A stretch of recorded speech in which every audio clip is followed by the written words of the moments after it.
Hey folks, and welcome to a very special episode of Hey Adora, your queer Shira podcast. I'm Force Captain Meth, they, them, and I'm here to give you a couple of bits of information before we go into our extended interview with last week's guest, Mishy Kats. First off, we will be taking a month-long break, returning to you in April with all sorts of fresh content, new guests, and, of course, all of the gay. You can follow us on our socials at HeyAdoraCast on Twitter, Instagram, and TikTok for more information on when we will be coming back. You can also email us at heyadoracast@gmail.com to annoy us and ask us when we will be coming back. I promise one of us will email you back, possibly with our favorite Shira memes. Let's get into our interview with Mishy Kats. Mishy is, according to their bio, a semi-professional do-gooder, amateur chef, and cat mom. They own too many lipsticks and overthink everything. We invited Mishy to the show to discuss all things Entrapta, including Entrapta as a neurodivergent character, trauma, and, of course, the importance of prehensile hair. So, without further ado, our extended interview with Mishy Kats. So, Mishy, how did you come to run across this gay-ass show that is the reboot of a less gay but still pretty gay show? Okay, so people will be upset with me, but I came across it because of you, and you posted about it. I had no idea that it used to be a show, because I resent everything that is the 80s. Besides, like, Bonnie Tyler. Oh, yo, we love Bonnie Tyler here. You know that. Like, I don't know. I don't like the 80s. Especially the cartoons, really. So I just never watched them. I mean, I don't really have any strong feelings about that. I was alive in the 80s, but it certainly wasn't the best of history, I'm the first to admit. Yeah, I mean... it wasn't a big part of our lives. We were just, like, existing in it. We weren't really contributing to the culture. We were consuming the culture, though. We were little consumers in training. So what you're saying is that you can blame all of this on me? Yes, I can blame you for it. Yeah, okay. I mean, that's fair. We were talking about Steven Universe. And, like, I like it a lot, but, like, it's definitely, like, you can tell this is a child show. And it's on the level, kind of, like... Are you talking about Steven Universe? Yeah. Right now? Yes. Like, I didn't feel... Like, it's cute. It's nice. Mm-hmm. But I don't know. Like, I don't know. There was something about it that was missing. And when I watched... You talked about it... Shira, and I was like, oh, I want to see that. And I was like, that's it. That's what it was. I was looking for this. Yeah. Oh, yeah, that's why I think I compare it. Because it is such a queer show, and both of them are so queer, to be honest. But, like, one was just more something. Like, Shira just kind of grabs you and shakes you and is like, hey, are you queer? Are you traumatized? Do you like fighting? Do you like hugs? Do you like sexual tension? Yeah. Come on down. Come on down and watch gay cartoons with us. Yeah. That was really well put. That just sort of summarized it all in one little bite. We're going to use that bite over and over again. For sure. Let's talk about Entrapta. Yeah. Yeah, I want to talk about Entrapta, and then I want to talk about trauma, and I want to talk about, Mishy, you and I were having awesome conversations about Entrapta and trauma, too. Yes. So let's talk about Entrapta. So Entrapta, you've told me before, Entrapta is one of your favorite characters on the show. Yes. You wanna speak to that? Yes. So, like, we get introduced to her, and it kind of feels like, the other princes are like, she's good at these things, I guess we should meet up with her. And we get to her castle, and, it's not as pretty, I guess, as others. And there's this whole, labyrinth to get through. And the first time we're introduced to her, has, like, 3 people in her work who are, like, humans and terrified. And, like, we get introduced to her, like, as this dark palace with all these mazes. But yet we see her, and she's so bubbly, and she's like tiny food and fizzy drinks. How exciting! And we see like she's a lot more bubbly than her space kind of gives us a perception of, if that makes sense. Yeah, no, it totally makes sense, yeah. And, like, she starts explaining to them sort of her, like, robots and how excited she is. But I found it interesting rewatching it. She describes what her robots do for her. And, and it seems like they're not just company for her. She goes on to say, like, they help me with basic hygiene and stuff. And I thought that was really interesting because she didn't seem to, resent that or anything. She was really excited that she had all these companions that help her with things. Mm-hmm. And it's just, I don't know, that's how we get introduced to her, and I just thought that was really lovely. That it's both companionship and need, and accessibility for her. Yes. Absolutely. I really like that idea of the robots being part of her, like, accessibility galaxy, right? Like, yeah, I like that point as well. And that, she is in the wonderful position of having the super brain power to create the world that serves her. Yes. She feels comfortable in the company of robots emotionally. But she could have just made them to be her buddies and hang out with her. But she also prefers the assistance of robots. She's in a palace. She is a princess. She could have a whole castle staff looking to her needs, doing all the things for her. But she would prefer to have the robots do it. She feels more comfortable around them, so she can create the world that she wants to live in. Mm-hmm. Simple as that. Yeah, and I thought that was really cool. And, I just feel like we get into her, in the first episode or so, and I can really relate. I think at some points I actually even cried because I could really relate to her. Yeah. Aside from the robots attacking, I just always get this feeling that they find her, she's helpful, but outside of that, they kind of treat her off in a similar way that Scorpia is treated. And we know that they're not, elemental princesses either. Right. That's true. So I'm just going to say, because it's something that really bothered me, is at the end, we sort of have, they call on her to apologize. And I'm going way deep, but that kind of really did bother me. And it felt like a lot of times they want her to apologize for existing. Or her robots are a nuisance. Her hyper-focusedness is a nuisance. And why can't she just, get with the programming? Right. She shows up to the ball not being dressed as like the others. And she just always seems like, unless they need her, to be in the way. That's how I took it. I mean, maybe not everyone. But I also took it as this great, she's very technologically, that's her special interest, her special interest. But she has a femininity about her. And her hair is also a way for her to get around and do things. Yep. And that's also accessibility. And as a, queer, femme, and disabled person, it's really nice to see all that. And it's not put so obviously out there. You really have to pay attention to see it. I think the first time around I missed her comment about the robots help her with basic hygiene and things. But the second time watching, I was like, wow. Yeah, and every time you rewatch it, you see something more. But I did recall seeing it the second time and noticing that feeling that I got. She wasn't wanted exactly there. Mm-hmm. Yeah, you're absolutely right. And I think that's part of why she ended up in the fright zone. It wasn't just because of the misunderstanding, they thought she was dead, and if they hadn't thought that, they never would have left. But I definitely agree with you that there is always a sense that when she wasn't specifically doing something that was useful to them, just having her around was something that they were putting up with rather than fully embracing. Absolutely. The word would be putting up with. Yeah. And, I have to think, she gets left at the, the fright zone. But they see all the technology that's coming out there. Wouldn't they worry? And wouldn't they fought harder for her to come out?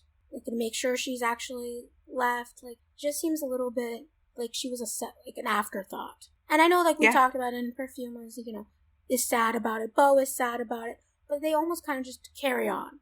And I feel like we watch this show and we get a lot of feelings from it. I'm sure a lot of people start off really disliking Catra, even maybe still dislike her, regardless of anything, and think she's unredeemable, rather than think much more deeper about it.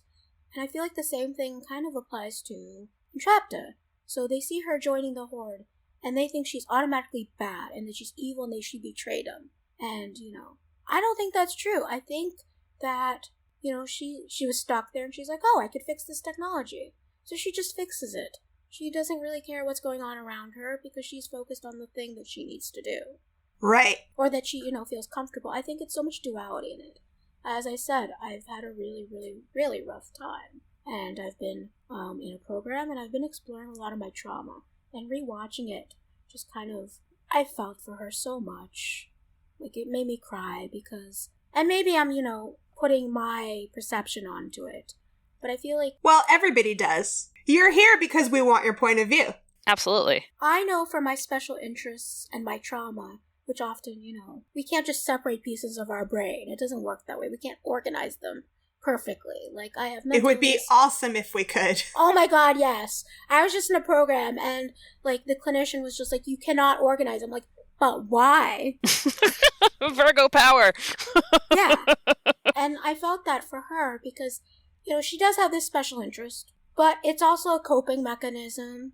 We see a portrait of her with two robot dads. We don't really get a story of how did she come to be? And she's surrounded by all these robots, and I'm sure they're very helpful to her, and they're very, they're supportive and stuff. But what about human connection? I mean, before Glimmer just showed up on the planet to get her help, where was everyone before that? And right. Where is everyone? Everyone else seems to have, support systems.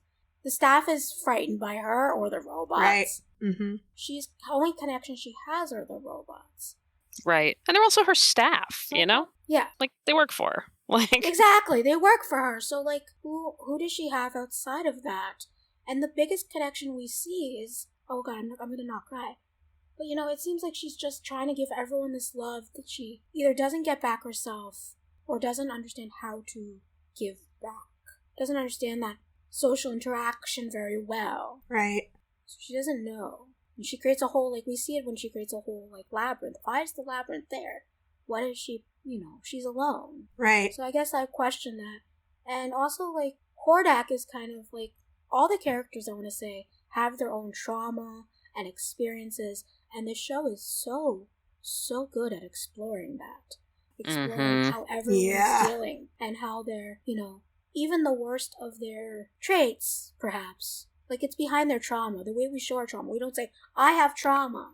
Usually we get defensive. We get a certain way. But does that truly show who we are? Is that truly what we are? Say, just an example, Catra. Catra isn't this horrible person. She's experiencing trauma and reacting the best way she knows how. Right. Those are her survival mechanisms. Right. Yeah. Something I noticed is the things we used to survive, maybe through childhood and other traumatic events, could have saved us then, but it's not helping us now.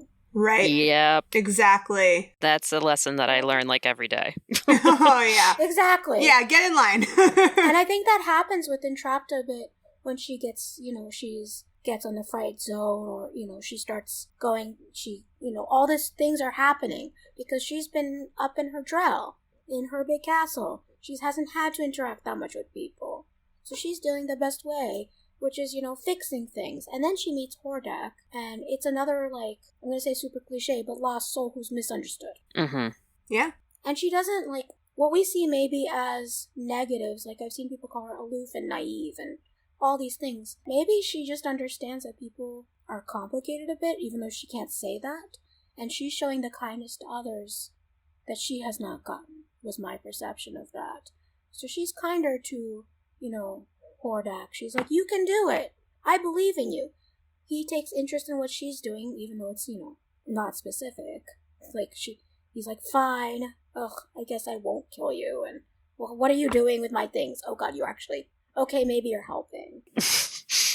Yeah. On the one hand, it's yeah, you can do it. I believe in you. Let's destroy this planet already. Okay, well, maybe that's not so great. But it is certainly true that she sees Hordak in a way that no one else does. Right. Mm-hmm. She sees his vulnerability in a way that is not predatory. She's not oh, I see his vulnerability, and now I will go in for the kill. She sees his humanity. Exactly. And I will say, I don't think she went off to destroy the planet. I don't think she registers that. I agree with you. She's hyper-focused on, she's like, wow, we found First One's tech. I must explore this. This is great.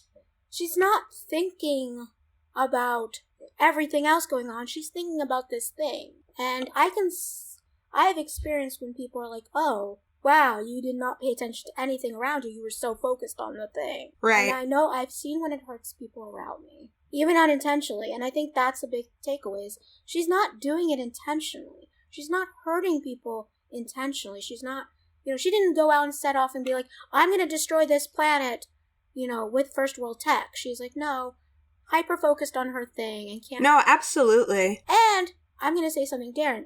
I don't think Hordak is either. He's just trying to prove a point to his family or, trying to win over and... Yeah, it's true. He doesn't want to destroy Etheria. He wants to conquer it, so when Big Brother comes back, he can say, look, Big Brother, look what I did when you were gone. I got this shit all under my thumb. Aren't you proud of me now? Yo, Hordak has some daddy issues, right? Oh, yeah. Of course. That is some daddy issue shit. That is his humanity. Yeah, right his humanity there. is his daddy issues. Yeah, but Mishy, you're absolutely right. I mean, I think that Entrapta has never intentionally been hurtful to anyone. She never wants to hurt anybody. She is a completely loving person, but she isn't looking at anything outside of just following the science. That is her special interest, and she has blinders on. She's just following the science wherever it leads her. And that's it. Right. And I think, like, Bo, for example, really understands that, and he's a lot kinder to her about it. I think he, whereas some other characters, like Glimmer, are so focused on saving the world, and they see her as an enemy. I think Glimmer often sees things as black and white. So for her, she also has, she has very strong feelings about relationships and connections. And they don't particularly understand that she's not connecting the way they want to connect. But at the same time, she's, she doesn't know how to connect. And I've definitely felt feelings about that myself. I'm like, hey, yes, socializing is difficult. It's not impossible. I just need someone to say, hey, it's okay. And, maybe, realize I'm a little awkward and that's okay. Is it really the end of the world? And it's often enough, if you're like, hey, this is how it hurt me, then I'm like, oh my God, I am sorry. I did not realize it. But, scrutinizing me like a child almost isn't gonna make it better. It just kind of makes me want to climb into myself. And I realize at times how awkward I am. I do. I don't know. I think we cope, and I've coped many ways. I'm working on, am I funny or am I using this to cope? And where is the line? Because maybe the line is blurred a little bit. Yeah, no, I get that. I understand that one as well. And I just want to interject for a second about how we see that in Entrapta too. She literally puts down her welding mask when she kind of gets overwhelmed with emotional and interpersonal stuff that she's just like, no, I don't know how to handle this. I'm going into myself. Yeah. Mm-hmm. And just as an example, I feel like that was a bit of an Easter egg to me, because there is the term of masking, especially in autistic communities. It's presenting, normal. And that, what's more masking than putting, a welding mask on? Right. Totally. I think she gets really flustered when she can't fix things. Mm-hmm. Because she's a fixer. And she's a science person. And when those things don't compute, you get frightened. For me, when things don't compute the way I think, it's really scary. It's anxiety-provoking. It's all my things go off. It's like a fire alarm. Someone is yelling fire, in a theater. Because what did I do? What did I do wrong? How do I fix it? Oh God, everything is so overwhelming, and literally everything is on fire. All my senses are on fire. I try to describe to people, when you're asking me to do something, I can smell very well. So it's I can smell everything. I can smell that my partner's eating a chip in the other room. I can hear the buzzing of the electricity and my own things in my own head, everyone else in the room. And I'm supposed to be doing something and listening to you. Mm-hmm. Yeah. And I'm trying. And when people get upset, I'm like, and sometimes that comes out. And sometimes, you're so used to the criticism, you start wanting to please people. Right. And I think Entrapta really falls into the people pleasing. She knows that the tech is her thing, so she tries to please and get everyone to like her by fixing things. Mm-hmm. Yeah, I mean, she's explicitly said that. She's like, well, I'm useful, Yeah, exactly. She is useful. That's the only way she kind of sees herself. Until to be honest, yes, Bo is really nice to her, but I think until Hordak, nobody has treated her like another human. Everyone has seen her as broken, and he's broken, and together they're maybe we're okay. That's true. We can fix each other that's broken. And she literally fixes him. Yeah. She quite literally fixes him. And she doesn't fix him in the traditional sense. She doesn't fix him to be the other Hordaks. She fixes him the way he is. And if we remember, she also fixes him again when he's not, normal Hordak.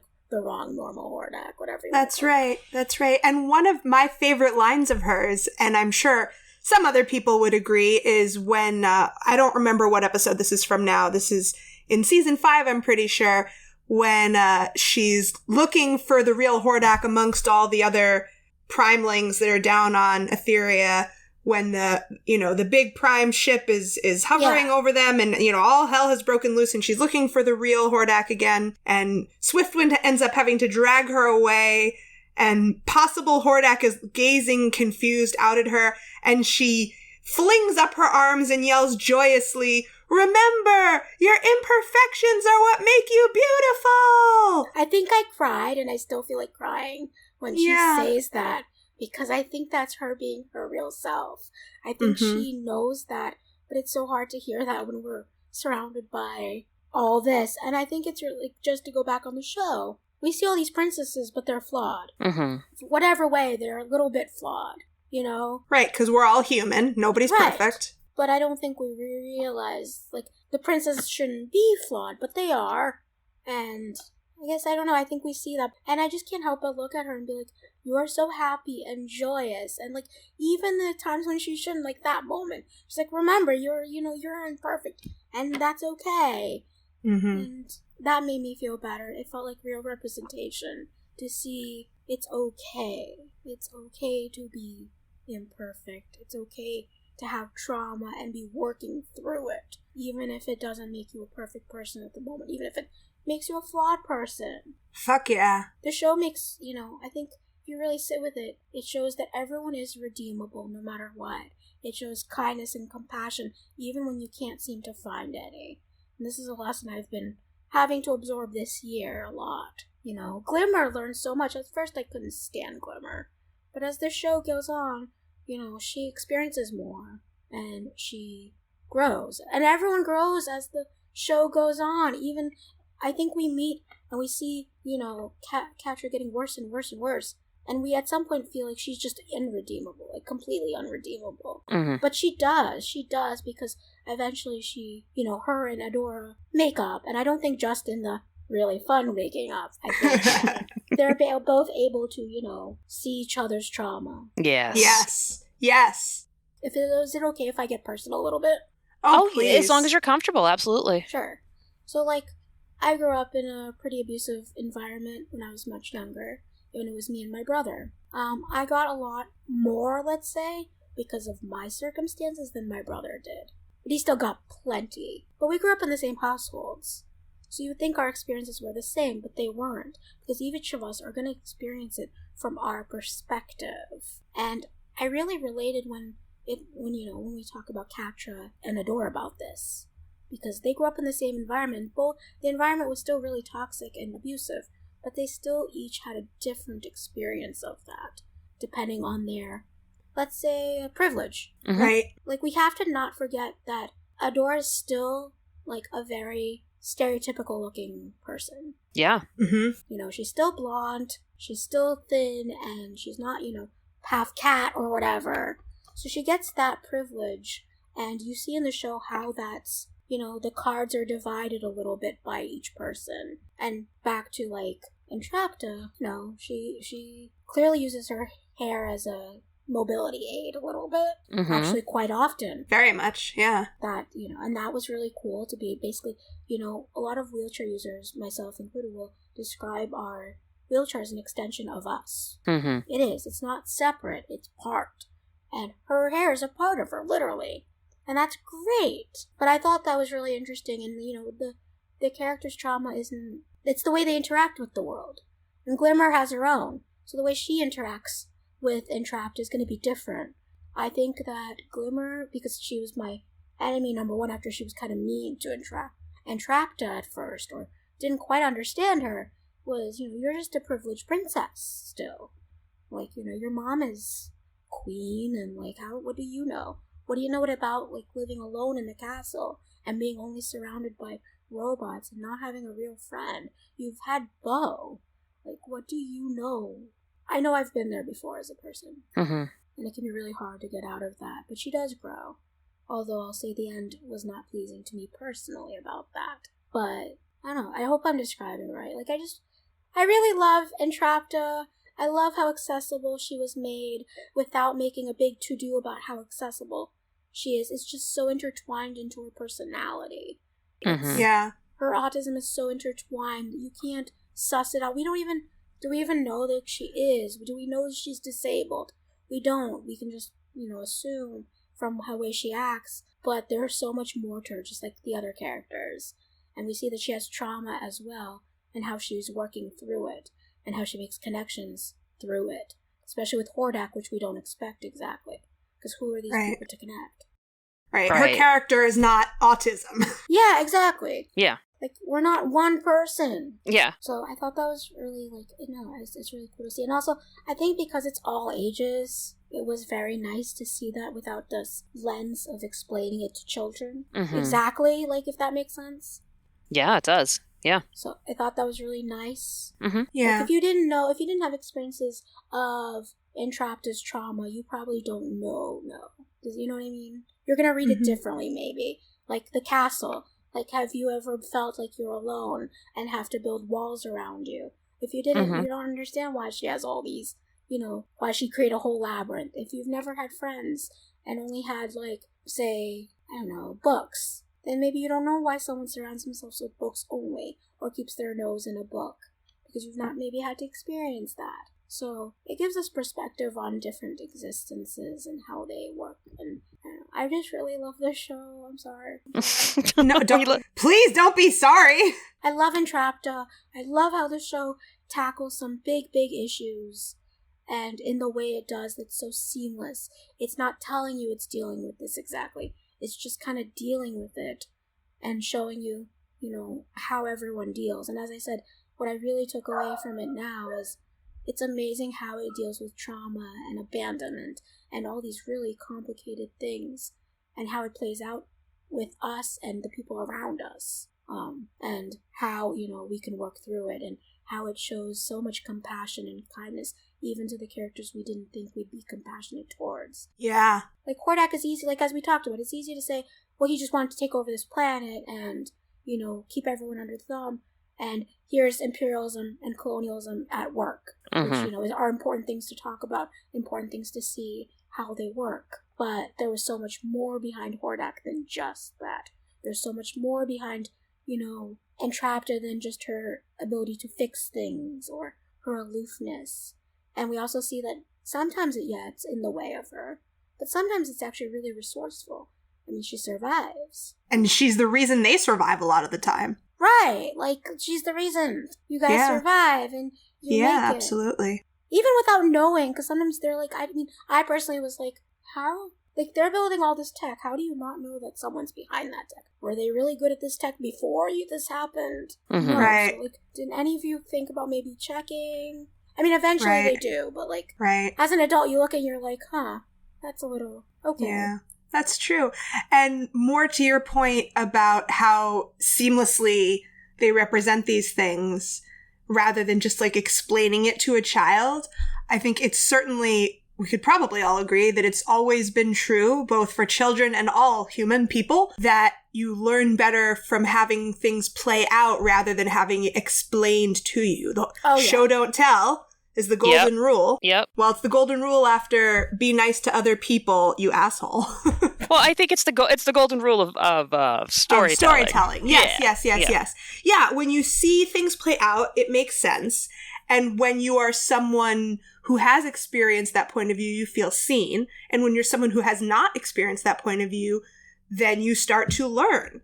In the same way, that's, why we're all here is because, number one, we feel seen as queer people viewing the show. And it's also equally as important for straight people to see this stuff because it is normalizing for them. It helps them understand the experience of their queer fellows around them in their schools and in their lives. And it makes them feel less alienated from those people because they understand, oh, look, these are just people like me. They're just having these experiences from different points of view. And it's the same with every character in here. Entrapta doesn't bear ill will towards anyone. And they're frustrated with her, for a long time because they don't understand. They are tolerating her because they feel like she is a nuisance. She's getting in the way. Even Perfuma in the early episodes, they show Perfuma and Entrapta being teamed up at one point, and Perfuma is visibly twitchy. She's like, I can't keep Entrapta on task. This is challenging to my harmonious nature, things of that sort, because they just don't get what's going on for her. Mm-hmm. But later on, when she's, again, like fighting against someone because she needs to do what she needs to do to save all of their lives, and they don't get it and they don't get it. And then finally they get it like, oh, you're fighting me right now because if I don't let you do the thing, we're all going to die. That's right. What you're trying to do right now. And I just didn't see it. So the more those kinds of stories unfold, the more we see each other's journeys, and then we relate to each other in our different circumstances just more and more and more. Exactly. Totally. One of my favorite Entrapta moments is when they find an Entrapta on Beast Island, and the whole Beast Islands thing is really fascinating because, at first when they find her, she's fucking stoked. She's found a treasure trove of information, right? Like she's just like surrounded by the thing that she loves the most. But it's the doldrums, right? It's the doldrums from Phantom Tollbooth, oh my God, I can't believe you know that book. Of course you do. Of course. It's one of my favorite books. I have all sorts of theories about that book we can talk about later. Yes. Like that book is about mental illness. Yes. But other people are susceptible to the very real. I mean, it's a depression metaphor. Like, when everybody kind of gets tangled up in the vines. Yes. Or stuck in the mud. Yeah, exactly. Yep. But in Beast Island in particularly, everybody gets, eventually gets wrapped up in the vines, and she finds a way through study, through knowledge, through, being able to engage in her focus to kind of avoid that until other people come to her. And she then starts to get wrapped up in it because they are coming to her with, we found you, we need you. And, when they start showing, when she starts to actually kind of get wrapped up and pulled into the inky black vines, the things that she says are, it's all about her usefulness, right? Yes. They were able to pull her out of it, not by being like, we're your friends, we love you. And it was kind of a throwaway joke. But, they're like, hey, Entrapta, do you want to see a spaceship? And she was like, fuck yeah, I do. That's not a throwaway joke. No, but then, she kind of wraps around and is like, yes, the friend stuff was nice. Yeah. No, you're right. But that's how they're able to engage with her. Yes. They figure out how to engage with her. Yes. They finally figure out how to meet her where she is rather than constantly asking her to meet them where they are, which is what happens the other 99.99% of the time. Exactly. That's you're better at the word thing than I am. But that's actually what I've been trying to get to. Like, I feel like in the show, she's the one who has to constantly make the effort. She's the one who has to constantly do it. And, you can see it, like, exactly, the Beast Island is a great representation of she's only useful. Like, what else is she? And also, I want to note that, like, so when we see her in Beast Island, she's also a mess. Her hair is, Right. And it's not just that she's on Beast Island, but she has no one. You can see it because she doesn't have her, any robots to take care of her. Right. And that was important to her. That was her mobile who helped her, take care of it. And, like, it's special interests are really important. And getting hyper-focused is nice. But sometimes it can happen so much, you're not taking care of yourself. You're not doing basic care.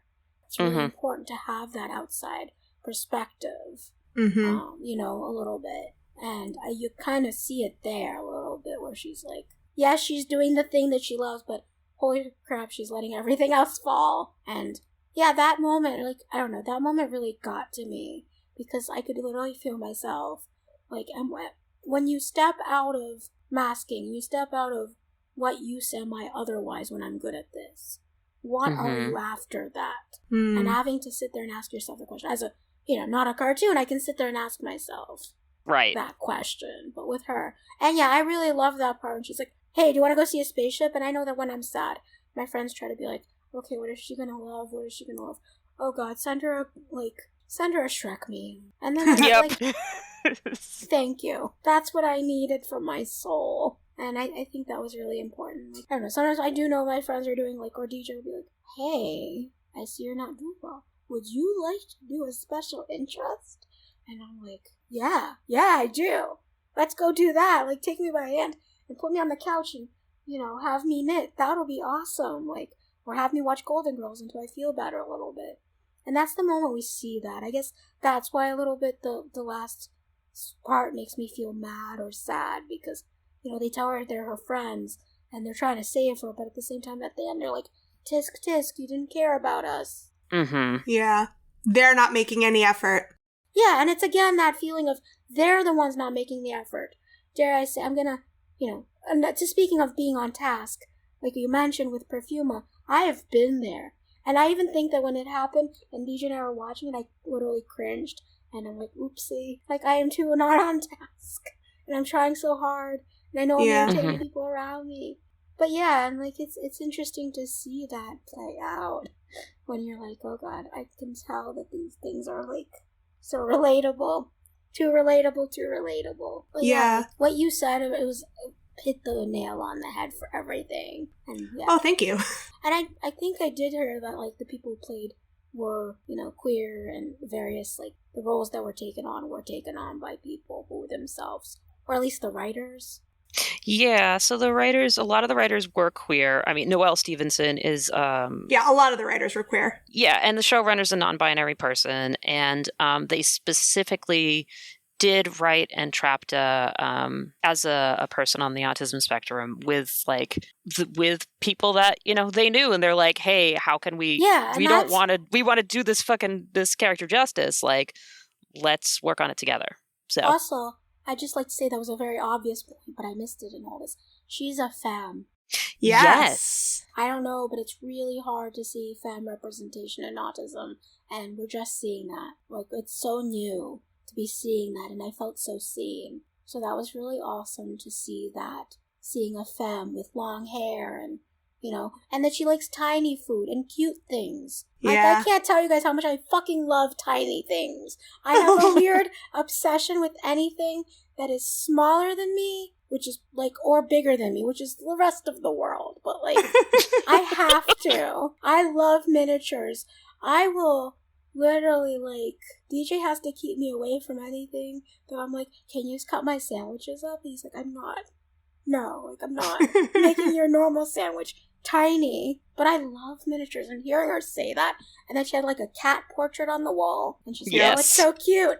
And I'm like, yep. I love you, because I think she also really bonded, as I said, not only is she femme, she bonds what is normally seen as a male sort of being into technology and things. Is very often associated with, let's just say, cis men. I don't know what the proper term is, but men, or a masculine thing. And she combines it. And the way she's combined is being such a full character. That's true. It's really awesome to see. And I don't know, I have the same feeling that she does when I see tiny things and seeing mobility just involved. And I'm just like, it's really great to just simply look at a character and be like, I feel you. I've been there. I feel so seen. And not just in that millennial meme is, I feel seen. I definitely felt seen. I wish that I had seen that when I was a child. So I wouldn't have felt, because even if I didn't have the words to put to what I am, it would have given me space to be like, I hear you. I am like that. Maybe it's not so bad to be like that. Yeah, other people are like me too. It's not just me. Knowing it's not just you is such a big weight off of us. Yeah. Oh my gosh. Speak the truth, girl. Yeah. That's why we called our Gayest Moment segments We All Know That We All Know We Know. Yep. Because it is such a huge difference to your heart and soul when you know that you are not alone in something and that you're part of a huge community that feels the same way you feel. Yeah. So I don't know. I love this show. Hey, can I ask you a question in light of some of the things we've discussed so far? Yes. We have discussed Entrapta and all of her awesomeness and all of her layers. We have discussed the other characters in relation to her. So I agree that there is some realism built into the way people respond to her on the show, and that they don't understand and that they react to her with impatience because they don't think, they think she's choosing, basically, to be the way she is. And they don't have any patience for her. They're not making an effort to meet her where she is. That may be realistic. but that's not what we want to role model to children. So are there ways that they could have done anything better, maybe? I'm not saying that it's bad or it's good, because this is a wonderful representation of a character on the autism spectrum, and the reactions of others can be said to be realistic. Is there a way they could have done better to show kids watching how neurotypical people should be better friends and better allies to people in the world of neurodiversity? Yeah. Like, as I mentioned many times, I'm really frustrated by the end. They're like, well, you really hurt us when you joined the herd, and you should apologize. And even when she explains herself, it feels like she has to apologize.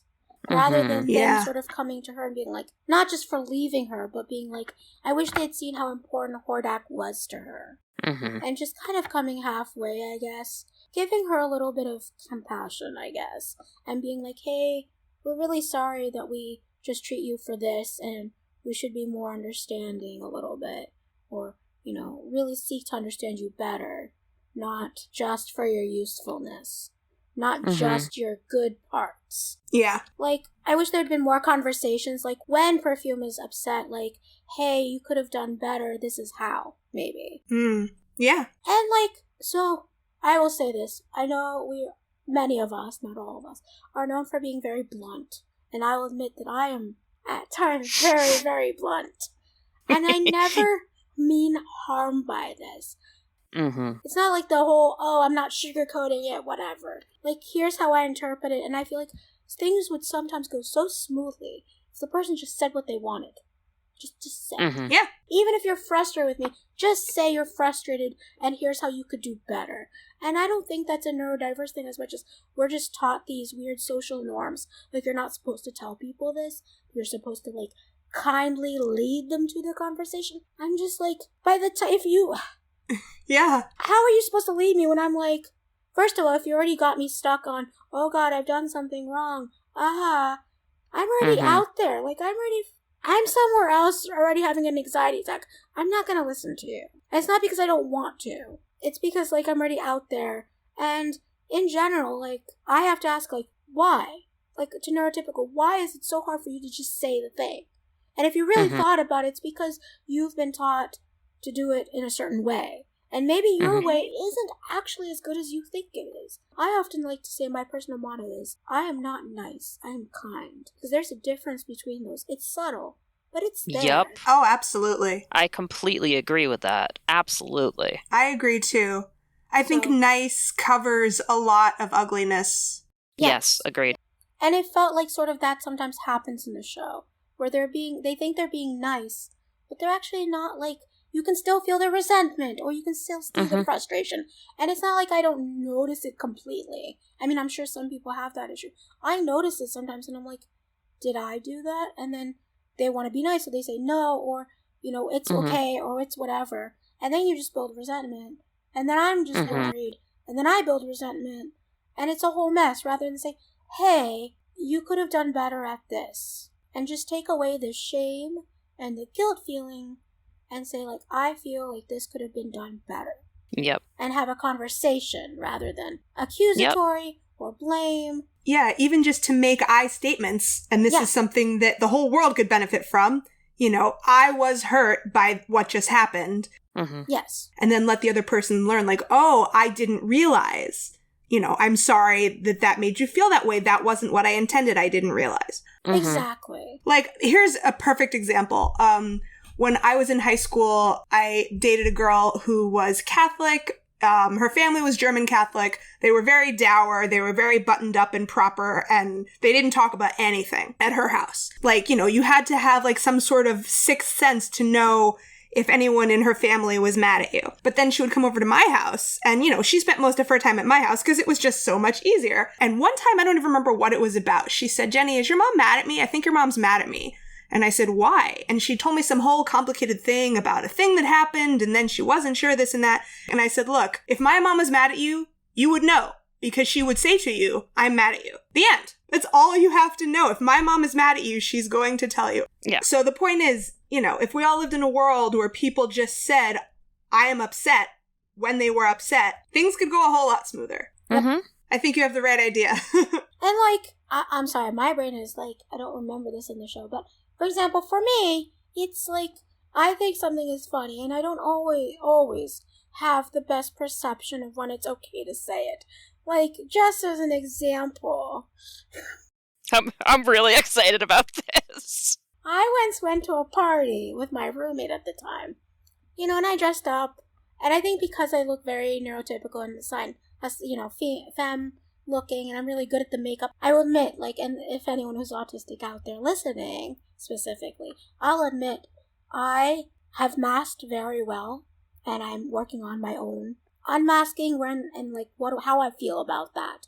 But I've also, my special interest at some point became makeup and fashion, and I have absolutely benefited from that in a social perception, because if you did not know, you would not know. And that is a privilege that I've had, because it's definitely not what someone else would have. And I openly, like, acknowledge that. It is a huge way that I get to blend in and don't get, you know, stick out. But then I always have that anxiety in the back of my head is I say something and I definitely stick out. And for me, coping has been, you know, own that. But sometimes you can't. So I walked into a room with my roommate and we were at a party. And it's like a very stereotypical Boston polyamorous type of queer, like, whatever, party. And I think it's hilarious. So I, like, blurt out without, like, I don't know the sound of my own voice. And I'm like, I've slept with, like, half the people here. and then I pointed to them, like, gun, like, gun. And I was like, do you know by that logic, I've slept with all of you. Yay! And a lot of people did not, and, like, one great partner I had took me aside and, like, was like, I love you, and you are great. But not everyone would like that to be acknowledged and seen as, like, an announcement sort of thing because of how loud I am, and be like, maybe don't. As a fellow loud Jew who has also been to polyamorous New York sex parties, I am with you. Yeah, exactly. And, like, just as a perspective of, like, oh God, you're so autistic, how do you function? I tend to think out loud. It's just the way I am. And so nothing quite stays in there, for better or for worse. I thought that, like, during, like, sexy times, we're supposed to make conversation, right? Like, we're supposed to communicate and do things. So I just say whatever the fuck happens in here. So you can imagine sleeping with me is like some deranged improv. That sounds fun. Yeah, but then I'm like, so I'm sitting there, you know, trying, and I'm like, And it's not that I'm not enjoying myself. I'm like, so do you ever think about, like, for example, like, when we watched this show, I was like, do you ever think about Entrapta and, like, this thing? Like, and my brother's like, what? I guess, okay. And then I'm like, and then my brain's like, we haven't heard that song in, like, 10 years. Let's think about the song. So then I'm humming the song, and sometimes I'm like, oh, I'm not supposed to do that right now. Let me think, how can I make this better? So I'm like, ooh, blowjob with humming it, so then I'll figure it out. And then I finally, so one partner was like, hey, I could stay in the moment better if you didn't talk. Oh my God. And I was like, what do you mean? And he's like, you know, you talk a lot. And I was like, oh, yeah. But what do you mean? Like, he's like, well, it's just, so, like, Shrek isn't, like, what I want to talk about right now. Or the Swedish Chef. And I'm like, but it's sexy. But you said talk sexy things. And I'm like, he's like, Just so we're very clear, I will absolutely have conversations about the Muppets while getting down. Right. And I think that's normal. That's normal, but he didn't. And I went home and asked, the greatness about having more than one partner is, you can ask numerous people, is this the perception? And I asked my partner, who's a bit more gentle and knows me better. He's like, oh yeah, you do that. You definitely do that. And I'm like, I do? And he's like, did you not know you did this? I was like, no, because you said sexy conversation. What's sexier than Donkey and talking about Shrek? Like, the world may never know. But I had no idea that, I didn't know that you're not supposed to have conversations. Like, I can come and have a conversation. I am very able like that, I guess. but other people cannot. Well, and I mean, who's to say that you are not supposed to, that one should never do this? It's not like, you shouldn't stab somebody in the face while you're having sex. That's certainly a universal. Sure. But, I'm sure there's other people who also enjoy conversation about Shrek, during sexy time. Yeah. I have yet to find those people, even though they claim that they're kinky.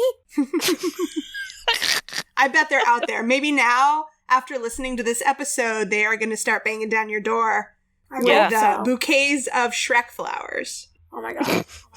Just hand me onions, okay? Just bring me onions. I'll cook us a good meal. It'll be great. I'm very good at that. A mamish kavaldik meal, right? Yes. I'm very good at making cold borscht. And I'm generally very good at cooking, and I love showing people I love them by cooking. I once, was like, hey, you're cute, and that person was cute. And I was like, let's hook up, and they're like, sure. So I brought them a 4-gallon jar of matzo ball soup. Oh my god. Oh my god, that's love. That is love. Speaking of these things, it's like, they're like, and he sat me down, he's like, let's have a conversation about our, status, where we're at. And they're like, I'm just here for, a hookup. And I was like, yeah, so am I. And he's like, but you brought soup. And I'm like, so? But these people have all these expectations. I'm like, right. It's just soup. It's just soup. I brought you soup because you said you weren't feeling so great. So I was like, this person I like is not feeling well. 2 + 2 = soup. If I really... It does make sense. So do we have any parting thoughts on Entrapta that we want to end with? Mishy, it's been so awesome talking to you. Yeah, it's been awesome. I hope this is useful, what I said, anything of it. It's incredibly useful. Oh, absolutely. But yeah, I don't know, I would love to end with that moment where she says to Hordak as she's flying out, you are imperfect as you are, and that's, I think that's such a encompassing thing of hers. I think it's so just her. She's positive and bubbly, even at the worst moments when she shouldn't really probably not be, but she is. Because I think if we experience a lot of awfulness in our lives sometimes, or, hurt, we want to treat people better. And I think that's Entrapta. She wants to treat people better than she's been treated. And that means, being bubbly. And even when you don't feel perfect, you got this. It's okay. It's okay to be nice. It's okay to not, have all your ducks in a row, or all your robots in a row, so to speak. Oh, yeah. All your robots in a row. Yeah. Oh, that's the best. Oh, I relate to that so much. Oh, that's so true. And, it's more than okay. It's what makes you beautiful. Yeah, exactly. It's what makes you real. It makes us real, it makes us beautiful, and it makes us human. At the end of the day, I have personally been questioning a lot what makes me human right now, because the ground is falling beneath me, and I've led to a lot of, what makes me human. Because I don't always feel like that, whether I've been treated that way or not. I think, especially with disabilities, especially, autism, I think people see at us, not at, they're seeing us as this foreign thing to figure out, rather than just as we are. Just like humans. We're just feeling it more than you. It's not that we don't have even empathy. We're just feeling it so intensely that it literally physically hurts. And I've seen people talk about it. I've seen in a thread recently, people talking about autistic people. And it just hurts because I'm like, don't you know I'm here? Don't you know I can hear you? Yeah. And I think she definitely has some of that happen to her. I don't know, she's still so positive, and not just a fake positive. I think she honestly just tries to be better than the world has been to her. Whether it be by tiny foods and fizzy drinks, or by telling people they matter, even when the rest of the world is telling them they don't. Even when the rest of the world telling them they're bad and they're evil and they're broken. Also, if we notice, she never says anything terrible to Katra either. Even when Katra tries to be mean to her. It's true. Even when Katra puts her down. She's always nice to her. She's always nice to everyone around her. And I don't think it's aloofness. I think genuinely we want to be better than people have been to us. So, especially if you want to break the cycle of abuse and trauma. Exactly. And that's definitely what Entrapta is doing. Right. You know, and she shows it to Scorpio, who also, they bond and they both, they're basically telling each other, like, hey, you're cool. You're great. Yeah. They have a beautiful friendship. I love them so much. Like, I could also go on about, like, Scorpio. Like, I love them. I love them so much. I also feel like the odd one out and the one who's not gotten by everyone else, but they're just trying so hard. They have their own traumas, but they're not as visible as everyone else's. But they get each other. Yeah, they get each other. So, and I think that's wonderful and so sweet. Would she have met her if she wasn't on the Fright? I don't think so. It's true.